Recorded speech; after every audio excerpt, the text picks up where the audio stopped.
Halo guys, semoga kalian baik-baik aja ya. By the way, welcome to Willy Movie. Channel ini akan membahas alur film-film yang menarik dan kali ini aku akan merangkum film Reborn Bridge dari episode 1 sampai 6.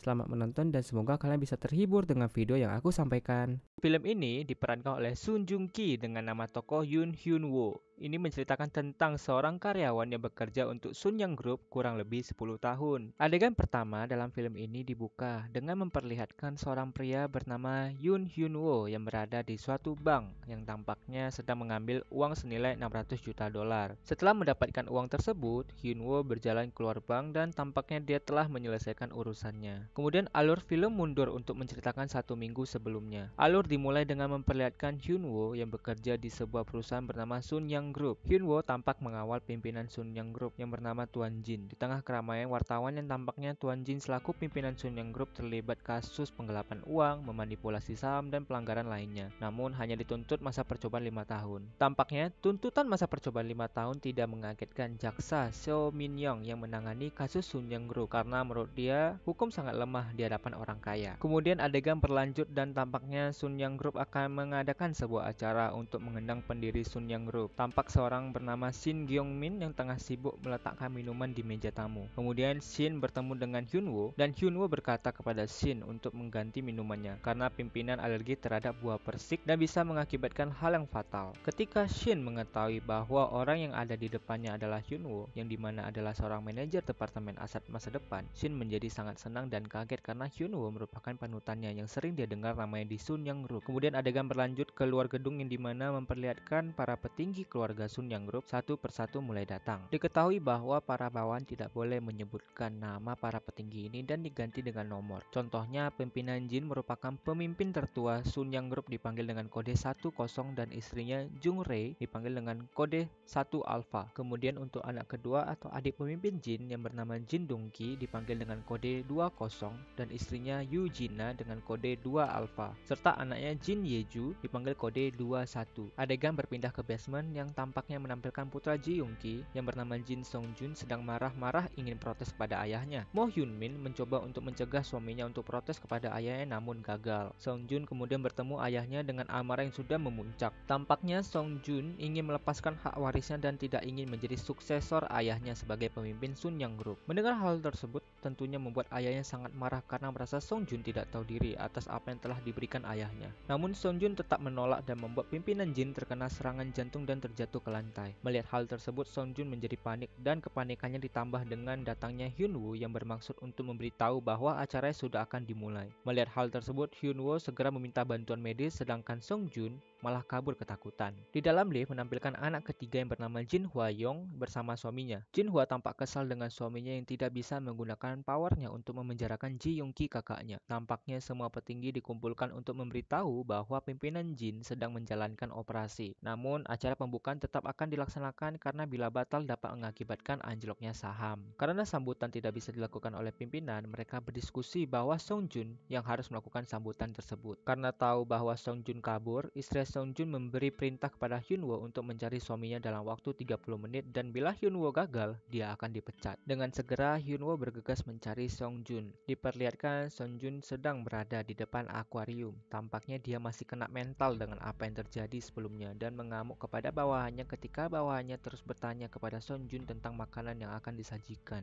Acara di aula dimulai dengan menampilkan patung pendiri Sun Young Group. Eugenia bingung dengan sikap anaknya karena menyarankan Song Jun yang memberikan kata sambutan. Karena hal ini akan memperkuat kedudukan Song Jun di perusahaan. Namun yang membuat Jin Ye-jun menyarankan ide tersebut adalah karena menurutnya Song Jun tidak akan datang. Hyun Woo sampai di tempat Song Jun dan tidak sengaja terkena amukan tongkat golf Song Jun. Karena tuntutan pekerjaan, Hyun Woo harus menahan sakit dan tetap membujuk Song Jun agar mau kembali ke acara. Hyun Woo menilai bahwa Song Jun dapat menjadi pengusaha yang bertanggung jawab dan bijaksana. Hyun Woo juga memberitahu bahwa ayahnya sedang menjalani operasi dan apa yang dia lihat di ruangan tadi tidak akan dia beberkan kepada siapapun. Pada saat Hyun Woo kembali memohon, Song Joon malah menyiram Hyunwoo dengan air. Akhirnya Song Joon mau kembali ke acara dan memberikan sambutan. Seon Joon berkata dia akan melakukan yang terbaik serta menerima kritik yang diberikan demi membangun Sunyang Group bersama. Seon Joon juga berjanji akan membagi keuntungan secara adil kepada para pemegang saham dan membuat yang lainnya menjadi kaget karena mereka merasa itu akan merugikan perusahaan. Adegan berlanjut memperlihatkan Hyunwoo yang sedang memanaskan mie dan malah dibicarain sama bawahannya. Mereka berkata bahwa Hyunwoo merupakan sarung tangan kotor pemimpin yang harus melakukan semua perintah bahkan dipukulin sebab Hyunwoo hanyalah lulusan SMA yang tidak memiliki kualifikasi. Kemudian istri Tuan Jin menelpon Hyunwoo untuk menyuruhnya segera datang. Mendengar suara Hyunwoo membuat para karyawan panik dan menjadi muka dua alias tidak tahu diri. Hyunwoo bahkan tidak jadi makan mie-nya dan dibuang olehnya karena ada tugas yang harus dijalani. Ternyata tugas yang harus dilakukan adalah memperbaiki WC. Adegan berlanjut di rumah Hyunwoo yang tampaknya mereka sedang mengadakan acara peringatan kematian ibunya.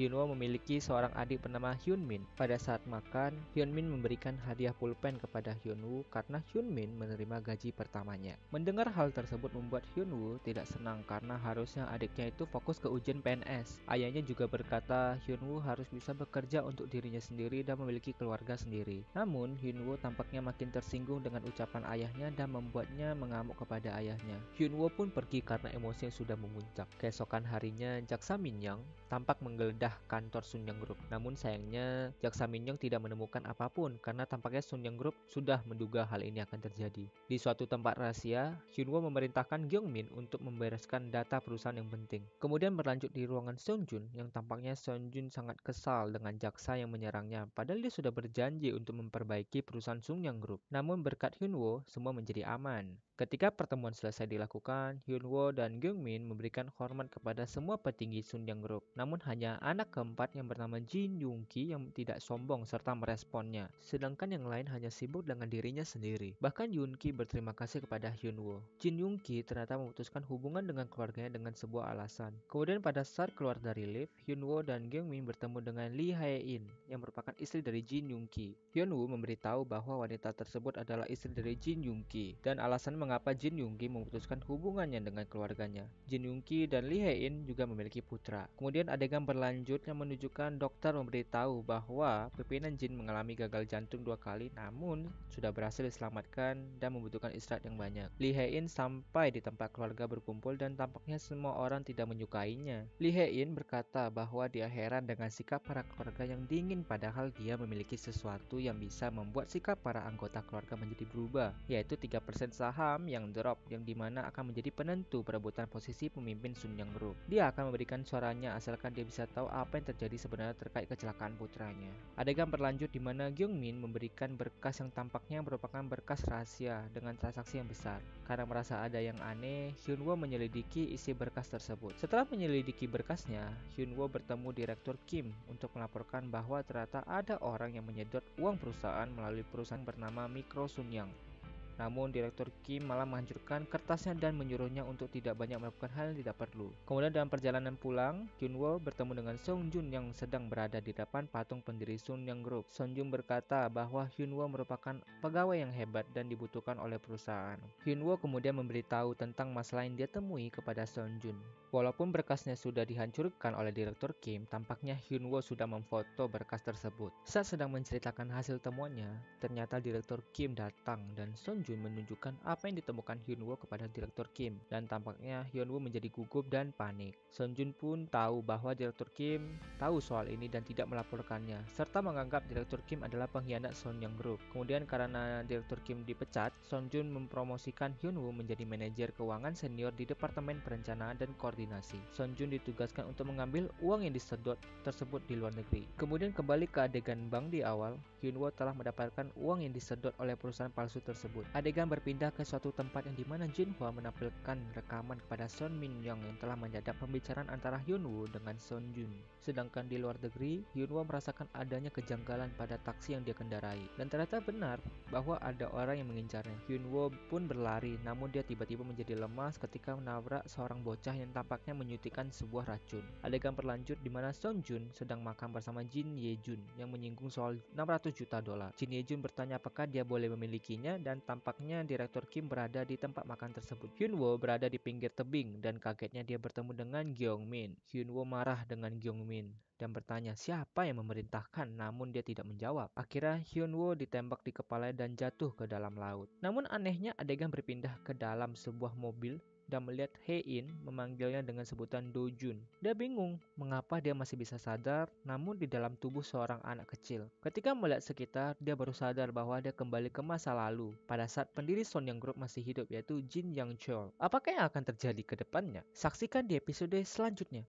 Video ini akan membahas lanjutan dari video kita kemarin, yaitu Reborn Bridge episode 2. Pada episode pertama, Hyunwoo dibunuh namun dia kembali hidup sebagai anak kecil yang ternyata merupakan cucu bungsu keluarga konglomerat yang bernama Jin Dojun. Kira-kira gimana ya kelanjutannya? Yuk kita simak alur cerita Reborn Bridge episode 2. Adegan pertama dimulai dengan memperlihatkan Jin Dojun yang masih kebingungan dan ternyata dia dan keluarga mendatangi sebuah acara yang dimana acara tersebut untuk memperingati hari ulang tahun Jin Young Chol yang ke-60. Merasa masih belum percaya dengan apa yang terjadi, Dojun malah berdiri di depan hadapan kakeknya dan membuat ibunya menjadi panik karena menilai tindakan Dojun tidak sopan, apalagi keluarga mereka tidak diterima lantaran ayahnya, Dojun yaitu Jin Yoon-ki, memutuskan hubungan mereka dengan keluarganya selama 10 tahun karena menikahi Lee Hae-in yang tidak direstui oleh Jin Young Chol.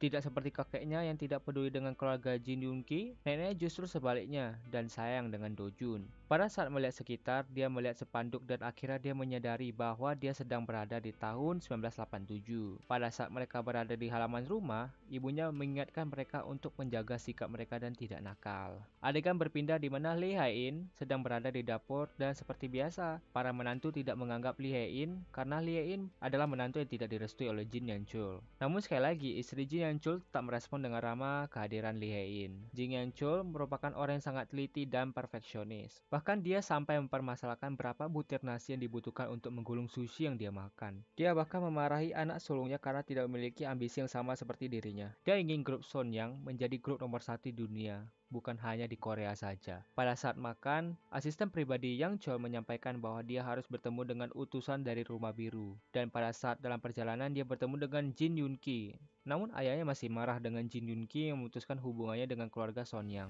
Walaupun Yoon-ki telah sukses dengan usaha di industri film, namun ayah tetap tidak menganggapnya karena menurutnya tidak membantu Sonyeon Group. Kemudian adegan berpindah ke Dojun yang masih kebingungan dan mencari tahu apa yang sebenarnya terjadi. Dia berkeliling dan tentunya dia sudah tidak asing dengan tempat ini. Kemudian dia melihat Song Jun yang masih remaja dan sedang mencuri barang kakeknya. Ketika Song Jun tahu ada yang memergokinya, dia kaget dan tidak sengaja memecahkan vas koleksi kakeknya. Ternyata kakaknya Dojun melihat apa yang terjadi dan segera melaporkan ke ayahnya. Song Jun yang tidak tahu diri ini pun menyuruh agar Dojun yang mengaku kalau Dojun yang memecahkan vas tersebut. Song Jun merasa semua orang akan percaya padanya karena dia adalah ahli waris serta cucu pertama dan tidak ada yang akan menuduhnya. Ketika orang tua mereka datang, Song Jun langsung menuduh Dojun yang memecahkannya. Dan karena Dojun tidak ingin disalahkan, Dojun memberitahu bahwa Song Jun yang memecahkan serta dia mencuri barang kakeknya yang berada di saku bajunya. Akibat tidak terima, Song Jun malah meninju Dojun dan kakeknya pun datang ke lokasi TKP.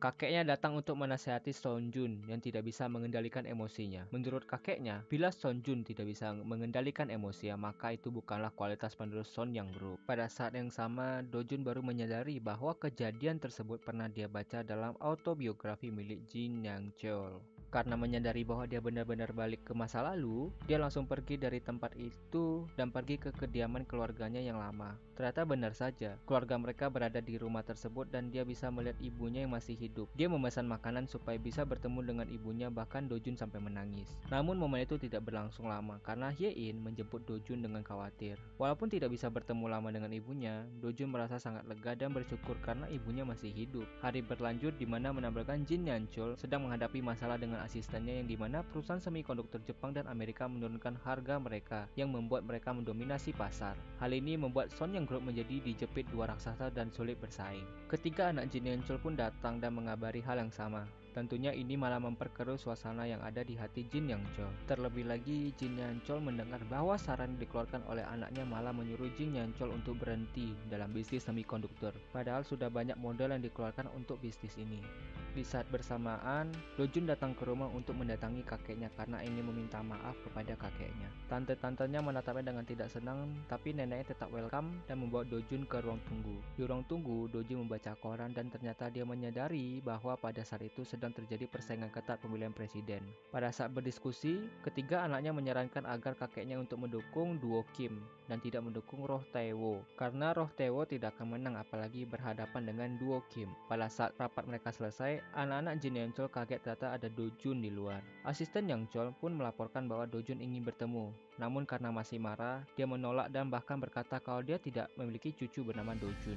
Karena asisten yang memberitahu bahwa kakek tidak mau bertemu dengannya, dia kembali berkata bahwa dia ingin mengganti vas yang pecah kemarin.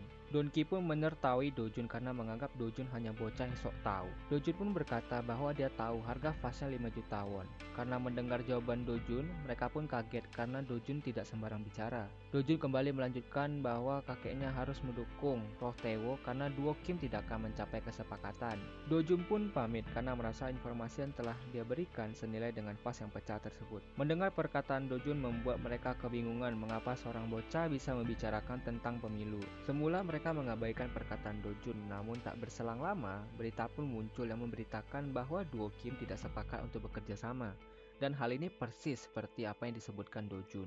Mendengar hal tersebut membuat kakek memanggil Dojun kembali untuk menanyakan bagaimana dia bisa mengetahui hal tersebut. Dojun menjelaskan bahwa persaingan antara peringkat 1 dan 2 tentunya akan menguntungkan peringkat ketiga karena nomor 1 dan 2 akan saling menyerang. Sebelum Roh Tae-woo menjadi peringkat 1, kakeknya harus mendukungnya agar Roh Tae-woo akan menghargai bantuan kakeknya. Dan apabila kakek mendukung Roh Tae-woo ketika sudah di peringkat 1, maka bantuannya tidak akan berarti lagi. Walaupun aneh dengan pemikiran tersebut, tampaknya kakek setuju dengan pendapat Dojun. Kemudian kakeknya kembali ingin memberikan pertanyaan, namun Dojun tidak ingin menjawab bila tidak mendapatkan hadiah. Kakeknya pun setuju untuk memberikan hadiah dan bertanya bagaimana agar udang dapat mengalahkan paus. Dojun pun bingung dengan pertanyaan tersebut dan kakeknya menyuruh Dojun untuk pulang. Pada saat di rumah, Dojun terus memikirkan apa jawaban dari teka-teki kakeknya. Dan pada saat dia melihat majalah, akhirnya dia mengerti dan menelpon kakeknya sesegera mungkin. Namun tampaknya kakeknya berada di Baghdad dalam urusan bisnis. Dojun kemudian bertanya kepada neneknya, kapan kakeknya akan pulang ke Korea serta nomor penerbangannya. Ketika mengetahui jadwal dan nomor pesawatnya, Dojun menjadi teringat tragedi teroris yang mengakibatkan sebuah pesawat jatuh dan ternyata itu adalah pesawat yang akan dinaiki oleh kakeknya. Dojun pun bergegas dan mencari cara untuk menyelamatkan kakeknya. Dia hanya punya waktu 3 jam. Dojun pun bergegas ke telepon umum untuk menelpon bandara dan memberitahu bahwa akan ada serangan teroris pesawat. Namun karena dia hanyalah anak-anak, tidak ada orang yang percaya dengan apa yang Dojun sampaikan. Dojun kemudian berlari ke rumah Jin Yang Chol dan meminta neneknya agar mau menghubungi kakeknya dengan cara apapun. Pada saat menghubungi kakeknya, ternyata asistennya lah yang mengangkat teleponnya karena kakeknya sedang meeting dan Dojun menitipkan pesan tentang jawaban dari pertanyaan kakeknya. Asistennya menulisnya di secari kertas, namun dia malah kebingungan kertasnya berada di mana. Adegan berlanjut menunjukkan kakek yang berada di pesawat melanjutkan perjalanan. Beberapa waktu berjalan, ternyata kecelakaan benar-benar terjadi dan terjadi kehebohan di rumah karena nama Jin Yang Chol berada di daftar penumpang. Para anggota keluarga menjadi sedih dan syok, terlebih lagi istrinya sendiri. Namun pintu rumah mereka terbuka tiba-tiba dan ternyata Jin Yang Chol berada persis di depan mereka dalam keadaan sehat-sehat saja. Ternyata Jin Yang Chol memiliki urusan yang lain sehingga membuat dia mengganti pesawatnya ke penerbangan yang lebih awal. Anak-anaknya pun bingung, urusan apa yang membuat ayahnya pulang lebih awal dan mengganti penerbangannya. Ternyata urusan yang dimaksud itu adalah Jin Yang Chol ingin membeli Yonjin Semikonduktor. Anak-anaknya pun kaget karena mereka pikir ayahnya harus merelakan bisnis semikonduktor karena Jepang dan Amerika telah menguasai pasar. Namun dengan bersikeras, ayahnya berkata ingin membesarkan udangnya agar dapat mengalahkan paus. Ternyata kepercayaan diri ini didapatkan dari catatan Dojun yang ternyata terselip di buku laporan Jin Yang Chol. Karena Roh Tae-woo telah menjadi presiden sesuai tebakan Dojun, Jin Yang Chol menelpon Roh Tae-woo agar meminta Son yang dapat memonopoli bisnis semikonduktor. Karena Dojun terus bisa menebak dengan benar apa yang akan terjadi di masa depan, kakeknya pun menjadi curiga dan mengatakan bahwa Dojun bisa melihat masa depan. Tentunya Dojun telah mempersiapkan jawabannya. Dia berkata dia tidak tahu apa yang akan terjadi di masa depan, namun dia bisa memahami dan mengerti apa isi hati kakeknya. Pertanyaan tentang cara Uda mengalahkan paus bukan untuk mencari jawabannya, namun untuk mendapatkan dukungan. Di saat anak-anaknya yang lain meminta ayahnya untuk menyerah, namun Dojunlah yang memberikan dukungan kepada kakeknya. Karena Dojun telah berhasil menjawab pertanyaan kakeknya, maka Dojun akan diberikan hadiah. Namun yang dia inginkan bukanlah uang yang bisa jatuh nilainya. Namun dia menginginkan tanah yang menurut kakeknya merupakan lahan yang tidak berguna. Akhirnya kakeknya setuju untuk memberikan tanah tersebut sebesar 160.000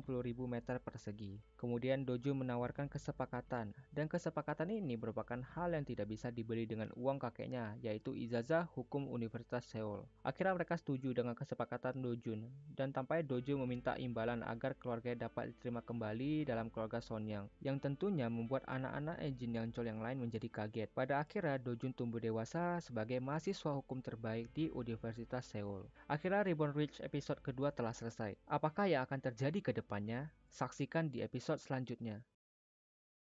Ribbon Ridge episode 3. Pada episode sebelumnya, akhirnya Dojun dapat mendapatkan hati dari Jin Yang Chol sebagai cucu termudanya serta membuat keluarganya diterima lagi di grup Sonyang. Kira-kira apa yang akan terjadi selanjutnya dan rencana apa yang dimiliki Dojun untuk mencari tahu pembunuhnya? Yuk kita simak alur cerita Ribbon Ridge episode 3. Adegan pertama menceritakan bahwa tanah yang diberikan oleh Jin Yang Chol kepada Dojun menjadi tanah yang akan menjadi tempat pembangunan kota baru pemerintah, sehingga tanah tersebut menjadi mahal. Hasil penjualan tanah tersebut membuat Dojun menjadi kaya mendadak padahal umur masih sangat muda. Jin Yang Chol berkata agar dia menginvestasikan uangnya kepada Sonyang Group dan tentunya akan memberikan bunga yang lebih besar daripada bank. Namun Dojun tahu akan terjadi krisis keuangan dan Dojun segera mengganti uangnya menjadi dolar Amerika. Hal ini tentunya membuat kakeknya bingung sekali dengan maksud Dojun. Karena mendapat uang yang sangat banyak tiba-tiba membuat anak-anak Jin Yang Chol menjadi khawatir. Mereka takut bahwa Jin Yang Chol sedang mengetes Dojun apakah Dojun dapat menjadi kandidat penerus Sonyang Group. Tentunya anak-anak Jin Yang Chol yang haus akan warisan tersebut menjadi was-was. Adegan berlanjut menunjukkan Dojun yang sedang berada di kantor film ayahnya bersama abangnya. Ternyata pada saat kecil Dojun menyuruh ayahnya untuk berinvestasi pada film Home Alone, dan tentunya pada umumnya orang akan meragukan penilaian Dojun. Karena ayahnya percaya pada Dojun, film yang dipilih Dojun tidak sia-sia dan ternyata sukses besar, serta membuat ayahnya dapat membeli kantor yang mereka tempati saat ini. Dojun kembali mengajak ayahnya untuk ke Amerika agar dapat memilih film mana yang akan diinvestasikan lagi. Setelah itu Dojun dan kakaknya berjalan pulang, dan mereka melihat ada segerombolan orang yang sedang bernangis karena bubarnya sebuah boyband. Dojun melihat ke sampingnya dan ternyata ada seorang gadis kutu buku yang sangat sedih sekali mendengar bubarnya boyband tersebut. Ternyata Dojun kaget bahwa gadis tersebut adalah jaksa So Min Young yang akan menjadi jaksa yang melawan Sonyang Group di masa depan. Kemudian di kediaman Jin Yang Chol, dia mendapatkan informasi dari menantunya bahwa ada sebuah perusahaan yang akan bangkrut, yaitu Hando Steel, dan menyuruh Jin Yang Chol untuk membeli perusahaan tersebut karena mereka dapat membeli perusahaan yang akan bangkrut dengan harga yang murah. Singkat cerita, Dojun telah berada di Amerika bersama ayah dan abangnya. Pada saat berjalan di festival,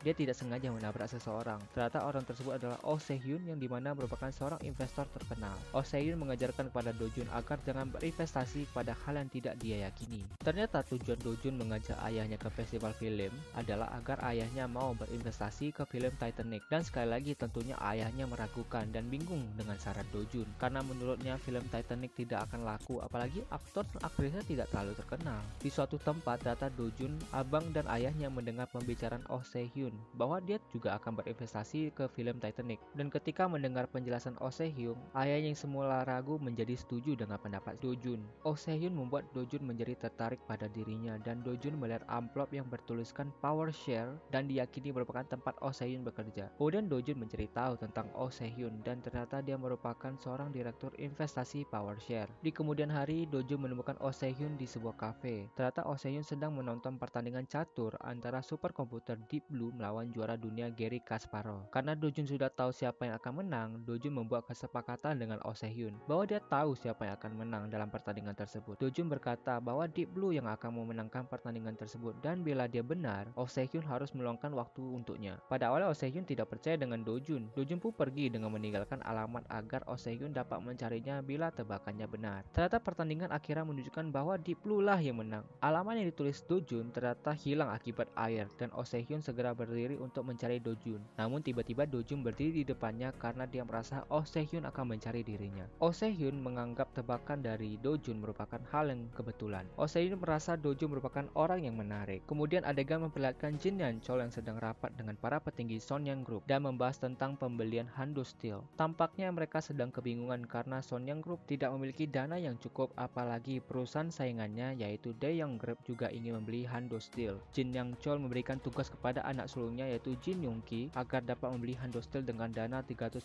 juta mau bagaimanapun caranya atau dia harus mundur dari jabatannya. Di lain tempat, Dojun telah pulang ke Korea dan datang ke kediaman kakeknya. Dia pun tidak lupa untuk memberikan hadiah kepada neneknya. Kedatangan Dojun disambut hangat oleh kakeknya sedangkan paman-pamannya malah khawatir dan tidak senang dengan kehadiran Dojun di tempat kakeknya. Mereka menganggap Dojun memiliki rencananya sendiri. Akibat tekanan yang diberikan oleh kakeknya dan saudara-saudaranya membuat Jin Yongki menjadi khawatir dan overthinking. Dia bertanya kepada asistennya tentang apa yang sebenarnya diinginkan oleh ayahnya. Asistennya pun menjawab bahwa ini merupakan sebuah tes untuk Yongki dari ayahnya sebagai penerus Sonyang Group. Asistennya juga berkata agar Yongki bisa fokus untuk mendapatkan Hando Steel. Dojun pun pulang dan kakeknya memberikan seorang supir pribadi untuknya. Namun ternyata Dojun menyadari bahwa supir tersebut memiliki gerak-gerik yang mencurigakan.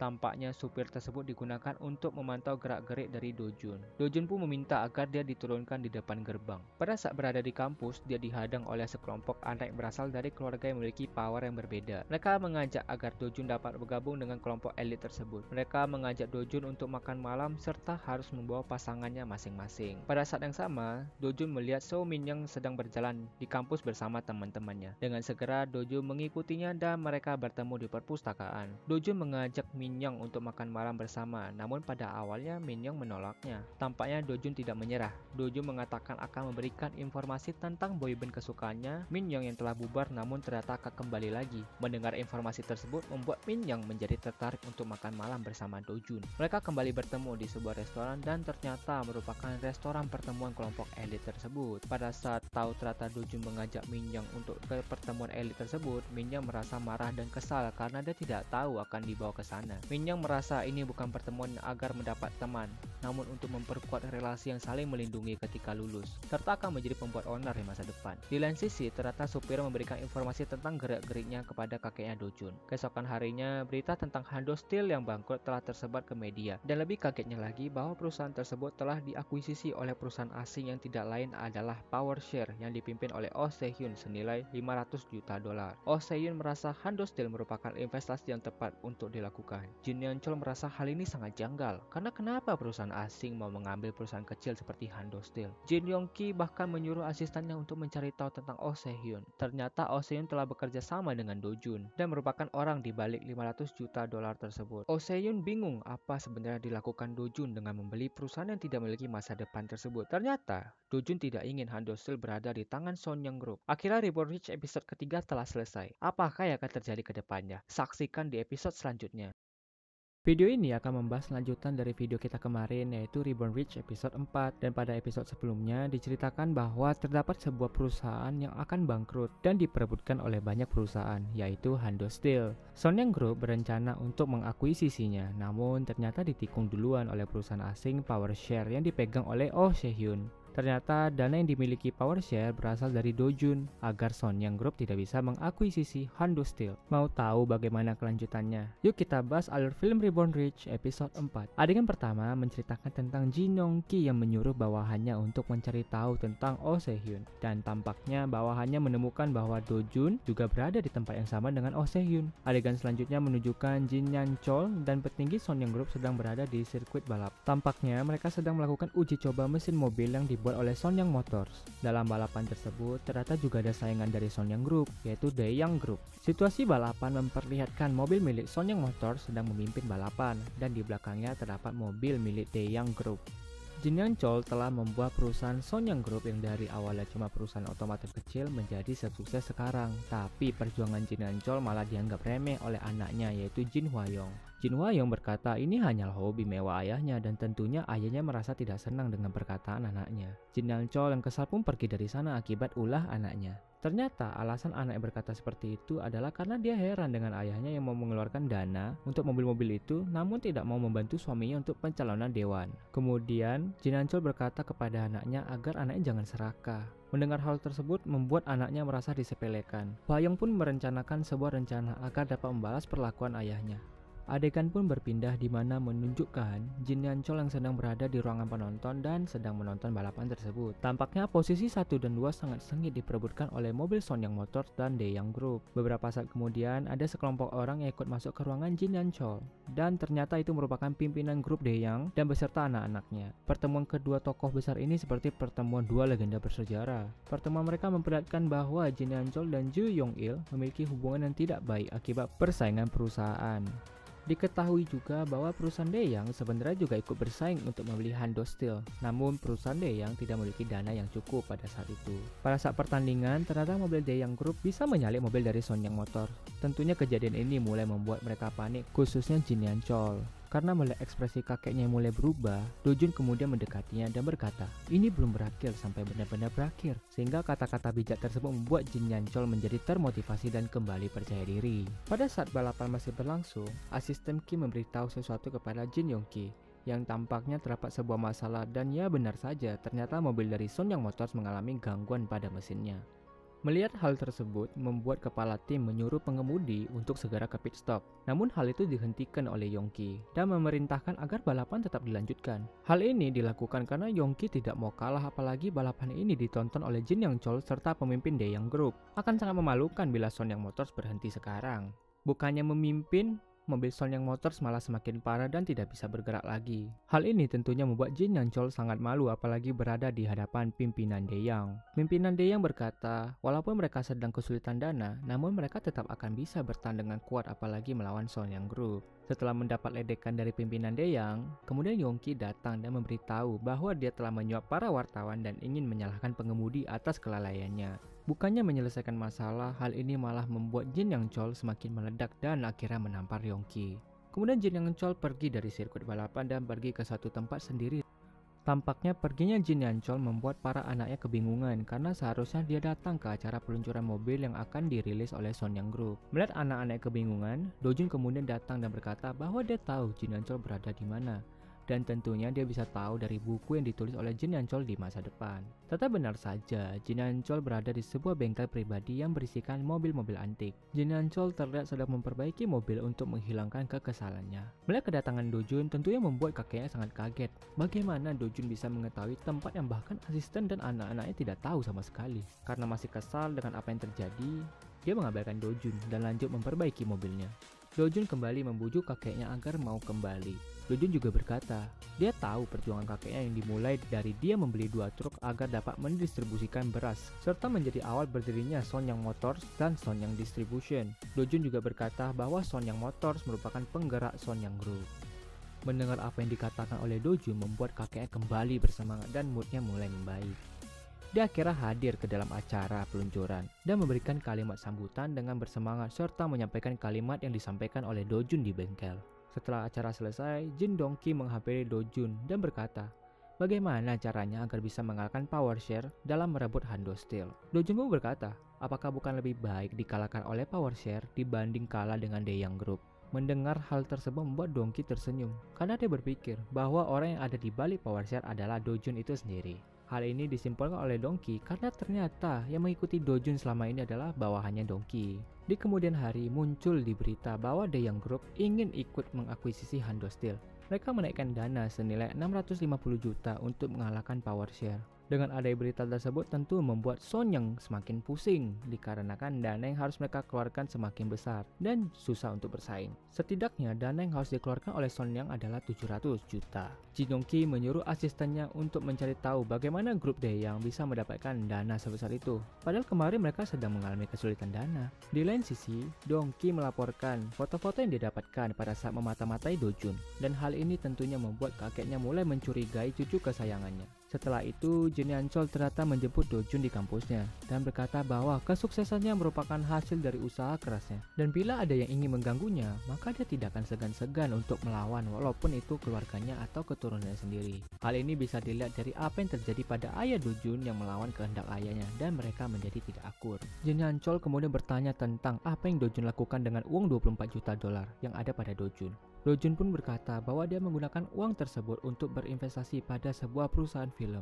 Adegan berlanjut di mana menunjukkan adanya kiriman buket bunga ke tempat hotel yang ditujukan kepada kamar Rachel yang sedang berulang tahun. Ternyata resepsionis yang berjaga shift pada saat itu adalah So Min Young yang melakukan kerja pada waktu. Pada saat mengantarkan bunga ke kamarnya, ternyata dia bertemu Do Jun. Do Jun pun kaget dan bertanya apa yang dilakukan oleh So Min Young. Dan Min Young menjawab bahwa dia sedang bekerja pada waktu. Bukan seperti Do Jun yang mentang-mentang anak konglomerat, dia bisa bersantai di kamar mewah dengan gadis bernama Rachel. Tidak lama muncul Oh Se-hyun yang menghampiri Do Jun dan membahas pekerjaan. Ternyata Rachel yang dimaksud adalah rekan kerja Oh Se-hyun, dan tentunya hal ini membuat So Min Young juga malu karena salah dalam menilai Do Jun. Sebelum pergi dari sana, So Min Young memberikan sebuah kupon makan gratis untuk Do Jun sebagai permintaan maaf. Kemudian adegan berlanjut di mana menunjukkan perdebatan antara Oh Se-hyun dengan Do Jun yang membahas soal nilai investasi yang menurut Oh Se-hyun tidak masuk akal. Ternyata percakapan mereka didengarkan oleh seseorang melalui alat penyadap yang ada di dalam buket bunga. Percakapan tersebut juga didengarkan oleh Jin Yan-chol dan merasa dikhianati oleh cucu kesayangannya. Setelah itu, Oh Se-hyun ternyata dijemput oleh bawahannya Jin Yan-chol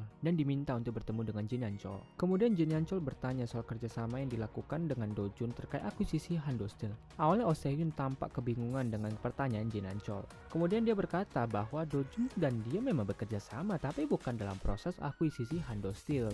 Oh Se-hyun kemudian melanjutkan bahwa Do Jun ingin menginvestasikan uangnya pada perusahaan bernama Kodabra yang dimana orang dapat membeli buku secara online. Kemudian Oh Se-hyun berkata bahwa dia paham dengan kecurigaan Jin Yan-chol terhadap cucu kesayangannya. Hal ini biasa terjadi di keluarga konglomerat dalam usaha untuk merebut kekuasaan. Pada saat pembicaraan mereka berdua, ternyata anak pertama Jin Yan-chol pun datang.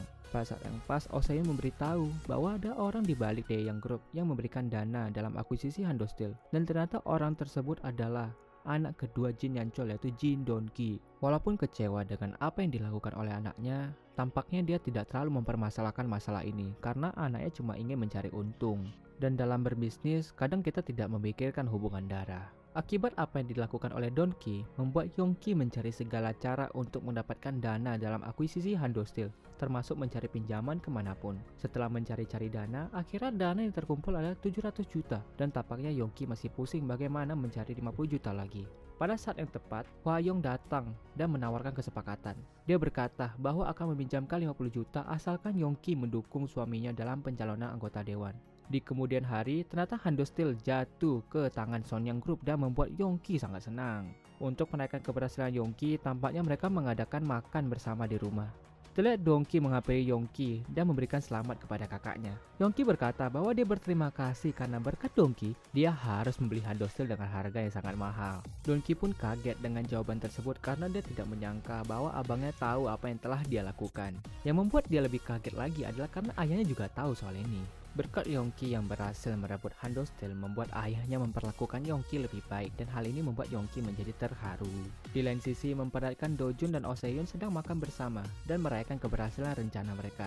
Do Jun bahkan telah tahu dari awal bahwa supir yang mengantar Do Jun ke kampus merupakan suruhan Jin Dong-ki sehingga lebih mudah untuk memanipulasi Dong-ki. Ternyata rekaman yang disadap juga diketahui oleh Oh Se-hyun dan Do Jun berkat catatan yang diberikan oleh So Min Young yang berkata bahwa ada penyadap di karangan bunga tersebut. Hal itu membuat mereka kemudian bersandiwara untuk melanjutkan rencana mereka. Do Jun berhasil membuat Sonyang Group berhutang 750 juta karena telah mengakuisisi Hando Steel, serta saham perusahaan Kodabra yang diinvestasikan di awal ternyata juga sukses besar. Adegan berlanjut dengan sebuah berita yang menampilkan bahwa krisis Asia sedang terjadi, yang membuat perekonomian menjadi terganggu, serta banyak perusahaan yang bangkrut. Hal ini tentunya membuat Jin Yan-chol kembali bingung akibat masalah baru, tapi tidak dengan Do Jun yang telah menukar semua uangnya ke dolar Amerika. Dia pun menganggap ini merupakan sebuah peluang untuk membalas dendamnya. Akhirnya, Reborn Rich episode keempat telah selesai. Apakah yang akan terjadi ke depannya? Saksikan di episode selanjutnya. Video ini akan membahas lanjutan dari video kita kemarin yaitu Reborn Rich episode 4. Pada episode sebelumnya diceritakan bahwa Hando Steel akhirnya jatuh ke tangan Sonyang Group. Namun di balik kesuksesan itu, Sonyang Group harus memiliki hutang sebesar 750 juta. Masalah selanjutnya yang harus dihadapi Sonyang adalah krisis Asia yang dialami Korea yang membuat banyak perusahaan harus bangkrut. Kira-kira bagaimana kelanjutan ceritanya? Yuk kita bahas alur film Reborn Rich episode 5. Adegan pertama menceritakan krisis yang dialami oleh Korea dan pemerintah mengajak semua warganya untuk mulai berhemat selamat dan bersama-sama mengatasi krisis. Krisis ini mempengaruhi banyak perusahaan termasuk Ajin Motor yang merupakan perusahaan motor nomor 2 di Korea, serta tempat ayahnya Dojun bekerja. Perusahaan tersebut pun tutup dikarenakan bangkrut. Tentunya, krisis ini membuat semua orang kaget, namun tidak dengan Dojun. Waktu ini dimanfaatkan Dojun untuk membuat perusahaan bersama Oh Se-yoon dengan nama perusahaan Miracle Investment. Oh Se-yoon bingung dengan Dojun yang bisa memprediksi krisis yang terjadi dan bertanya bagaimana dia bisa tahu akan hal ini. Dojun pun menjawab, walaupun Korea memiliki cadangan devisa senilai 30 miliar dolar, namun liabilitasnya mencapai 170 miliar dolar. Dari jawaban tersebut membuat Oh Se-yoon pun berpikir bahwa itu masuk akal. Dojun bahkan bingung mengapa para ahli keuangan malah tidak sadar akan hal ini. Karena krisis ini membuat Dojun merupakan pemegang dolar terbanyak di Korea. Adegan berlanjut menampilkan Jin Yeon-chol yang sedang menonton berita yang menunjukkan kebangkrutan Ajin Motor karena tidak sanggup membayar utang 4,5 miliar dolar. Pada saat yang sama ternyata Dojun berniat untuk membeli Ajin Motor dan tentunya ditentang oleh Oh Se-yoon yang kebingungan mengapa Dojun ingin membeli perusahaan yang memiliki hutang yang sangat banyak tersebut. Dojun pun berkata bahwa membeli Ajin Motor merupakan hal yang tepat karena sesuai dengan perusahaannya yang berarti keajaiban, dan Dojun ingin membuat keajaiban tersebut terjadi. Pada bulan Februari 1998, Presiden mengumpulkan para pengusaha dalam sebuah rapat untuk membahas kerjasama mengatasi krisis yang dihadapi Korea. Pada saat berada di ruangan rapat, terdapat perdebatan antara Jin Yeon-chol dengan pemimpin grup Daewoo. Jin Yeon-chol meledek grup Daewoo yang tidak bisa mengglobal dan malah sibuk menyalahgunakan kekuasaannya di negara Korea. Namun, pimpinan Daewoo Group pun tidak tinggal diam dan membalas ledekan Jin Yeon-chol dengan membahas pengkhianatan anak keduanya yang mendatangi pimpinan Daewoo agar bisa membeli Hando Steel. Ternyata alasan Presiden memanggil para pengusaha adalah ingin memberitahu tentang rencana restrukturisasi perusahaan besar, dan hal ini dapat membuat perusahaan seperti Sonyang menjadi terancam. Untuk menghindari ancaman tersebut, Jin Yeon-chol berpikir untuk membeli Ajin Motor karena dengan ini dapat membuat Sonyang menjadi perusahaan yang lebih kuat dan dapat bertahan di tengah krisis. Mendengar rencana ayahnya tersebut membuat kedua anak sok pintar ini menjadi protes dan berkata bahwa Ajin Motor hanya memiliki utang. Namun tampaknya rencana ayahnya tidak bisa berjalan lancar karena mereka sudah tidak punya uang lagi dan tidak bisa meminjam ke bank akibat sudah mencapai pinjaman maksimal. Dongki kemudian berkata bahwa ini adalah salah Dongki karena membuat Sonyang harus mengeluarkan dana yang lebih pada saat membeli Hando Steel, sehingga membuat mereka tidak memiliki dana sekarang. Latar tempat berpindah ke bandara dan memperlihatkan Jin Seon-jun yang baru kembali dari luar negeri. Tidak lama seorang wanita menghampirinya dan ternyata itu adalah Mo Hyun-min yang akan menjadi istrinya di masa depan. Hyun-min merupakan anak dari pimpinan perusahaan harian Hyun-sung. Ternyata kedua orang tua mereka telah menjodohkan mereka, dan kedatangan Hyun-min bertujuan untuk memastikan apakah Seon-jun pantas untuk menjadi suaminya di masa depan. Seon-jun pun sampai ke rumah dan disambut hangat oleh keluarganya serta kakeknya. Kakeknya berpikir dengan adanya Seon-jun dapat memperkuat Sonyang apalagi dia akan menikahi anak dari perusahaan harian Hyun-sung. Di kemudian hari, asisten Jin Yeon-chol memberikan info bahwa terdapat perusahaan asing yang ingin membeli Ajin Motor, dan tidak lain lagi perusahaan itu adalah Miracle Investment yang dipimpin oleh Oh Se-hyun. Pada saat yang sama, Oh Se-hyun pergi ke tempat pimpinan Ajin Motor dan melihat karyawan yang sedang berdemo akibat gaji yang belum dibayar. Oh Se-hyun akhirnya bertemu dengan pimpinan Ajin Motor dan berniat untuk membangun kembali Ajin Motor. Di lain tempat, Dojun mendatangi restoran ibunya yang tampaknya mereka menjual gedungnya karena krisis yang terjadi. Tidak berselang lama, ayahnya Dojun pulang dan membawa buket bunga untuk mengejutkan istrinya. Namun, hal tersebut tidak sesuai harapannya. Ibunya Dojun berkata bahwa utang mereka sudah banyak dan tidak seharusnya dia membuang-buang uang. Bahkan seharusnya dia mencari pekerjaan lain, bukan terus berharap ke Ajin Motor. Tampaknya alasan Dojun ingin membeli Ajin Motor adalah ingin menyelamatkan ayahnya serta keluarganya. Mendengar respon istrinya yang tidak sesuai dengan ekspektasinya, membuat ayah Dojun pun kecewa dan pergi dari rumah. Setelah makan, Dojun pun pergi ke tempat kakeknya dan bertemu dengan Hyun-min. Tampak adegan di mana Dojun mendekati Hyun-min yang tentunya membuat Hyun-min kaget sekaligus gugup. Padahal Dojun hanya ingin melepas label merek pada baju Hyun-min. Karena apa yang dilakukan Dojun barusan membuat Hyun-min menjadi tertarik serta penasaran dengan Dojun.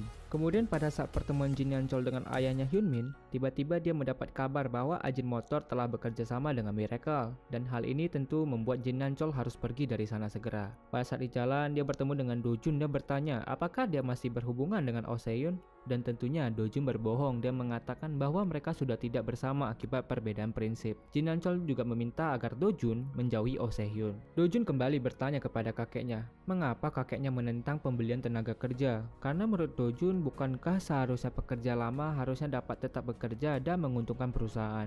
Kakeknya pun berkata agar jangan membuat para pekerja merasa tinggi hati dan dibutuhkan, karena mereka akan lupa siapa majikan yang sebenarnya. Kemudian alur berpindah yang menunjukkan Hyun Min yang berada di mobil dengan ayahnya, dan bercerita tentang Dojun. Ayahnya menceritakan Dojun merupakan anak yang beruntung. Adegan selanjutnya menunjukkan Dojun yang memesan minuman di sebuah kafe dan bertemu dengan So Min Young. Min Young pun berkata dengan yakin bahwa alasan setiap kali Dojun datang ke kafe itu karena ingin menemui So Min Young. So Min Young pun semakin percaya diri untuk memberikan nomor HP agar Dojun bisa menghubunginya bila mengajaknya ngedate. Sebenarnya Dojun pun senang dan juga tertarik dengan So Min Young. Namun dia memilih untuk jual mahal dan mengajaknya untuk bertemu di perpustakaan. Adegan berlanjut yang menampilkan Oh Se-hyun yang sedang mengadakan pertemuan dengan wartawan karena telah berhasil menjalin kerjasama dengan Ahjin Motor. Namun tampaknya rencana tidak berjalan mulus karena ada berita yang memberitakan bahwa Miracle Investment merupakan perusahaan asing, dan tentunya ini membuat sentimen masyarakat menjadi menolak kerjasama ini. Mereka tidak ingin perusahaan Ahjin jatuh ke tangan perusahaan asing. Melihat berita yang ada, membuat Dojun pun panik dan segera berlari mencari Oh Se-hyun. Tampaknya rencana dia untuk ngedate di perpustakaan dengan So Min Young pun menjadi batal. Berita tersebut merupakan salah satu rencana dari Son Yang yang ingin merebut Ahjin Motor, serta mereka berencana untuk menjebak pemimpin Ahjin, supaya Ahjin Motor dapat mudah jatuh ke tangan Son Yang. Dojun pun akhirnya bertemu dengan Oh Se-hyun dan meminta agar Oh Se-hyun mau bagaimanapun caranya harus bisa mendapatkan Ahjin Motor. Namun menurut Oh Se-hyun hal ini sangatlah sulit dan bingung mengapa Dojun sangat ingin mendapatkan Ahjin Motor. Oh Se-hyun berkata bahwa dia bisa membiarkan Son Yang mendapatkannya karena mereka tidak akan mengalami kerugian. Namun Dojun dengan emosi berkata bahwa ketika Son Yang mendapatkan Ahjin Motor, Son Yang akan memecat semua karyawan dari Ahjin Motor. Hal ini tentunya akan membuat ayahnya menjadi pengangguran serta membuat keluarganya menjadi semakin terpuruk. Dojun tidak ingin kejadian di masa lalu menjadi terulang di mana ibunya meninggal ketika mendengar kabar di berita bahwa ayahnya dipukuli oleh polisi karena demo menentang keputusan Ahjin Motor. Setelah mendengar bahwa sebenarnya Dojun lebih bertujuan untuk menyelamatkan para karyawan, Oh Se-hyun pun menjadi kesal karena dengan mempertahankan karyawan, perusahaan tidak akan berkembang dengan keadaan sekarang. Dojun pun pergi meninggalkan Oh Se-hyun dan pergi ke rumah kakeknya. Ternyata kakeknya sedang berada di gedung biru untuk membicarakan soal Ahjin Motor. Tampaknya Jin Yeon-chul tidak bisa mendapatkan Ahjin Motor dengan mudah. Presiden berkata bahwa Son Yang harus bergabung dengan Dae Young dan Dae Young lah yang menjadi kepalanya. Hal ini tentunya tidak disetujui oleh Jin Yeon-chul. Mendengar kabar tersebut membuat Dojun kembali menemui Oh Se-hyun dan merencanakan rencana baru. Oh Se-hyun kemudian menemui Jin Yeon-chul dan menawarkan bantuan untuk membuat Son Yang Group menjadi perusahaan mobil top 10 terbaik di global. Dan tampaknya salah satu syarat yang diajukan oleh Oh Se-hyun adalah tidak adanya pemecatan karyawan ketika Son Yang bisa mengakuisisi Ahjin Motor serta 17% saham Son Yang Motors. Setelah berpikir, tampaknya Jin Yeon-chul menyetujui tawaran dari Oh Se-hyun dan segera bertemu dengan presiden. Pada akhirnya, presiden menyetujui tawaran tersebut dan Ahjin Motor sukses didapatkan oleh Son Yang. Dan tentunya tidak ada pemecatan karyawan. Melihat keberhasilan tersebut membuat Dojun menjadi senang dan segera ke tempat makan ibunya karena dia telah berpikir bahwa ibunya tidak akan meninggal. Namun, tampaknya Dojun tidak bisa mengubah takdir walaupun telah menyelamatkan perusahaan tempat ayahnya bekerja. Ibunya tetap saja meninggal dan membuat Dojun sangat terpukul dan tidak terima. Akhirnya, Reborn Rich episode kelima telah selesai. Apakah yang akan terjadi ke depannya? Saksikan di episode selanjutnya. Pada episode sebelumnya, diceritakan bahwa Dojun sangat terpukul karena dia tidak bisa merubah takdir kematian ibunya. Kira-kira hal apa yang bisa dilakukan Dojun selanjutnya? Yuk kita bahas di alur cerita film Reborn Rich episode 6. Adegan pertama menceritakan bahwa ternyata Dojun mengetahui kematian ibunya bukan dikarenakan penyakit, namun dikarenakan ibunya bunuh diri. Tentunya Dojun tidak terima dengan apa yang disampaikan oleh pemilik gedung, karena dia tahu ibunya tidak akan pernah melakukan hal seperti itu. Kemudian Dojun berlari ke restoran dan menemukan catatan keuangan yang menampilkan bahwa selama ini ibunya berinvestasi pada anak perusahaan Son Yang yang bernama Son Yang Life Science. Kemudian Dojun juga menemukan bahwa Son Yang Life Science sengaja ditutup oleh Jin Yeon-chul tanpa mengembalikan dana yang telah diinvestasikan oleh masyarakat. Hal ini tentunya menjadi malapetaka bagi siapapun yang berinvestasi di Son Yang Life Science, termasuk ibunya Dojun. Kemudian Dojun pun pergi ke perpustakaan untuk mempelajari tentang Son Yang Life Science dan mencari tahu alasan pembubarannya. Di perpustakaan dia bertemu dengan So Min Young yang marah kepada Dojun karena merasa di PHP, apalagi Dojun tidak pernah menemuinya lagi. So Min Young merasa perasaannya dipermainkan dan diremehkan oleh Dojun. Kemudian So Min Young pun bergegas pergi dari sana karena merasa malu. Dojun pun mengejar So Min Young untuk memberikan payung kepadanya serta berkata bahwa dia tidak meremehkan So Min Young dan merasa tidak pantas untuk So Min Young. Adegan berpindah di kantor Miracle Investment yang memperlihatkan mereka sedang menganalisa tentang Sonyang Life Science. Setelah menganalisis data-data yang ada, akhirnya mereka menemukan fakta bahwa pada awalnya Sonyang Life Science merupakan perusahaan asuransi yang menjanjikan, apalagi sahamnya terus naik. Dan pastinya membuat para warga menjadi senang. Namun hal yang janggal adalah sebuah perusahaan asing yaitu Ninos yang membeli saham Sonyang Life Science yang ternyata adalah mantan para manajer keuangan dari Sonyang Group. Ninos menjual semua saham mereka tepat sebelum Sonyang Life Science dibubarkan. Singkatnya ini berarti Sonyang telah melakukan penipuan kepada masyarakat. Hasil penipuan ini menghasilkan 90 juta dolar dan tentunya sangat menguntungkan bagi Sonyang Group. Setelah mendapatkan fakta tersebut, Do Jun pun pergi ke kantor kakeknya dan bertanya terkait Sonyang Life Science. Ternyata Jin Yanchol memang sengaja untuk mengambil keuntungan tersebut dan tentunya dia tidak peduli dengan kerugian rakyat kecil. Bahkan dia bertanya kepada Do Jun, kenapa dia mengkhawatirkan rakyat kecil. Mendengar jawaban tersebut tentunya Do Jun sangat kesal, namun dia tidak bisa menunjukkannya. Akibat hal yang terjadi menimpa ibunya, membuat Do Jun semakin dendam kepada Sonyang Group. Adegan berlanjut memperlihatkan Song Jun yang bergabung ke Sonyang Construction. Hal ini membuat pamannya yaitu Jin Donki pun bingung karena Song Jun yang lebih memilih perusahaan kecil padahal dia bisa memilih perusahaan besar. Namun Song Jun berkata bahwa dia ingin belajar serta membangun Sonyang Construction menjadi perusahaan yang besar seperti yang dihandle oleh paman-pamannya. Mendengar jawaban dari Song Jun membuat istri Donki berkata bahwa Song Jun tampaknya cocok untuk menjadi seorang politikus dibanding pembisnis. Apa yang disebutkan istri Donki membuat Jin Yanchol menjadi marah karena dia tidak suka keluarganya bergabung ke dunia politik. Karena para politikuslah yang sering mengganggu kesuksesan Sonyang Group. Jin Yanchol juga memarahi suami Hwayong karena diketahui bahwa Chang Jae akan mencalonkan diri menjadi wali kota Seoul dan menyuruh agar Chang Jae tetap menjadi jaksa saja. Lagi pula dia menjadi jaksa juga berkat bantuan dari Jin Yanchol. Melihat suaminya diremehkan membuat Hwayong menjadi kesal terlebih lagi abangnya yang diam saja padahal telah berjanji akan membantu karir politik suaminya. Hwayong berkata bahwa dia akan membuat suaminya sukses di politik dengan usahanya sendiri. Keesokan harinya, Jin Yanchol mengajak Song Jun untuk pergi ke sebuah lahan kosong yang ternyata merupakan lahan pembuangan sampah di Seoul. Kabarnya tanah ini akan digunakan untuk lahan pembangunan kota baru di Seoul dan Jin Yanchol meminta agar Song Jun dapat mendapatkan proyek kota baru Seoul, apalagi sekarang dia sudah bekerja di Sonyang Construction. Di lain sisi, adegan menampilkan Do Jun dan Oh Se Hyun yang sedang bingung tentang investasi apa yang akan dilakukan oleh Miracle Investment ke depannya. Dalam percakapan mereka, Oh Se Hyun menyebutkan sesuatu tentang kota di Amerika yang bisa berkembang karena teknologinya. Seketika, hal itu memercik ingatan Do Jun yang teringat bahwa di masa depan, Korea juga akan berkembang dari segi teknologi. Setelah mengingat kembali, Do Jun pun tahu bahwa tujuan yang harus dia capai sekarang adalah mendapatkan proyek kota baru Seoul yang berada di daerah Sangnam-dong, yang ternyata tanah tersebut merupakan tanah yang ditunjukkan oleh kakeknya kepada Song Jun. Do Jun pun kembali menjelaskan bahwa dia akan membangun proyek perusahaan teknologi yang akan mendunia. Hal ini tentunya membuat Oh Se Hyun ragu, karena masyarakat Korea sebagian besar bahkan tidak bisa berbahasa Inggris. Dan bagaimana caranya Seoul dapat menjadi kota yang memiliki teknologi yang mendunia. Do Jun pun berkata bahwa suatu saat Korea akan membuat dunia menjadi gila karena film, lagu, serta drama Korea. Oh Se Hyun kemudian menjelaskan bahwa mereka membutuhkan perusahaan konstruksi dan berdasarkan analisis yang telah mereka lakukan, mereka menemukan perusahaan bernama J Construction yang tampaknya sedang memiliki berbagai kendala internal akibat petinggi-petinggi mereka yang melakukan penggelapan dan juga korupsi. Adegan berlanjut menunjukkan Song Jun yang sedang berada di kapal pribadinya dengan maksud memamerkannya kepada Hyun Min. Dia bahkan berkata bahwa dia akan memberikan kapal ini untuk Hyun Min. Namun tentunya Hyun Min tidak akan terpukau dengan apa yang Song Jun miliki, terlebih lagi tampaknya dia lebih tertarik kepada Do Jun. Adegan berlanjut di mana menunjukkan Jin Yanchol yang sedang bingung untuk memilih kandidat calon wali kota selanjutnya. Hal ini harus dilakukan agar dapat memenangkan proyek kota baru di Seoul. Hal yang sama juga dilakukan oleh Oh Se Hyun yang ternyata malah mendekati Chang Jae. Oh Se Hyun bermaksud untuk menjadi sponsor pencalonan wali kota Chang Jae tanpa sepengetahuan Jin Yanchol. Walaupun sudah memiliki sponsor, Chang Jae bingung bagaimana bisa membuat masyarakat memilihnya, padahal dia tidak memiliki partai. Oh Se Hyun menyarankan agar Chang Jae menjadi jaksa yang jujur dan tegas untuk menunjukkan bahwa dia adalah pemimpin yang tepat serta dibutuhkan oleh masyarakat. Oleh karena itu, dia mengusuk tentang perusahaan J Construction yang melakukan penggelapan dan korupsi. Dia kemudian menjadi semakin terkenal karena aksi-aksinya membela rakyat kecil. Tentunya, ketenaran Chang Jae tidak disukai oleh Jin Yanchol. Jin Yanchol pun menelpon seseorang agar dapat menghentikan Chang Jae dalam pencalonan wali kota.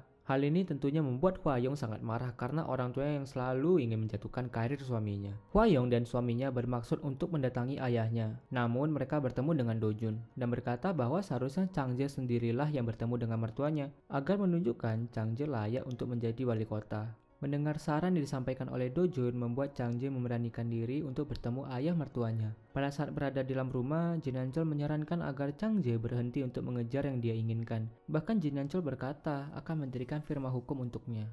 Namun Chang Jae menolak dan mengatakan bahwa dia tetap akan memilih jalan yang ingin dia jalani. Bahkan dia mengancam Jin Yanchol dengan membahas penipuan yang dilakukan Sonyang Life Science. Chang Jae berkata bahwa bila dia mengungkap kasus tersebut, tentunya tidak akan baik untuk Jin Yanchol. Mendengar ancaman tersebut tentunya membuat Jin Yanchol menjadi terpaksa membiarkan Chang Jae untuk mencalonkan dirinya sebagai wali kota. Kemudian Chang Jae pun bertemu dengan Dojun di luar rumah dan berterima kasih atas saran diberikan Dojun.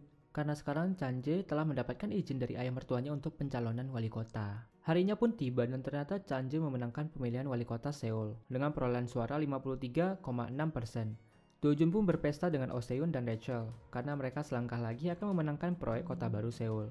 Mendengar kemenangan Chang Jae membuat Jin Yanchol merasa senang karena menurut dia proyek kota baru akan jatuh ke Sonyang. Namun ternyata hal tersebut tidak terjadi karena Song Jun datang membawa kabar bahwa proyek kota baru telah jatuh ke J Construction. Mendengar kabar yang disampaikan oleh Song Jun tentunya membuat Jin Yanchol sangat kesal dan marah serta memanggil Chang Jae untuk datang ke rumahnya. Pada saat sampai di rumah, Jin Yanchol mengajak Chang Jae untuk masuk ke rumah, namun ditolak oleh Chang Jae. Chang Jae meminta agar berbicara di halaman rumah saja. Mendengar kesombongan Chang Jae membuat Jin Yanchol bertanya, siapa yang telah mendukung hingga dia bisa searogan ini? Apakah itu Miracle Investment? Tentunya Chang Jae tidak bisa memberitahu informasi tersebut dan menjawab bahwa 10.000 warga Seoul yang telah mendukungnya. Akibat kecurigaan Jin Yanchol terhadap Miracle Investment membuat mereka menggunakan cara licik untuk mendapatkan proyek kota baru Seoul. Sonyang mengutus kejaksaan untuk menyelidiki Miracle Investment terkait suap untuk mendapatkan proyek kota baru Seoul. Agar kasus ini tidak semakin melebar kemana-mana, Oh Se-yoon bertemu dengan asisten Jin Yanchol dan asisten Jin Yanchol berkata agar dia dapat bertemu dengan pemilik Miracle Investment yang sebenarnya. Adegan berpindah memperlihatkan Jin Yanchol yang sedang menunggu seseorang dan tampaknya dia akan bertemu dengan orang yang ada di balik Miracle Investment. Betapa terkejutnya dia mengetahui bahwa orang yang berada di balik Miracle Investment adalah cucu bungsu kesayangannya sendiri yaitu Jin Do-jun. Akhirnya Reborn Bridge episode ke-6 telah selesai. Apakah yang akan terjadi ke depannya? Saksikan di episode selanjutnya. Sekian pembahasan alur cerita Reborn Bridge episode 1-6 yang bisa aku bahas. Semoga kalian bisa terhibur dan bila ada kritik dan saran jangan ragu ya buat disampaikan di kolom komentar. Thank you for watching and see you on the next video.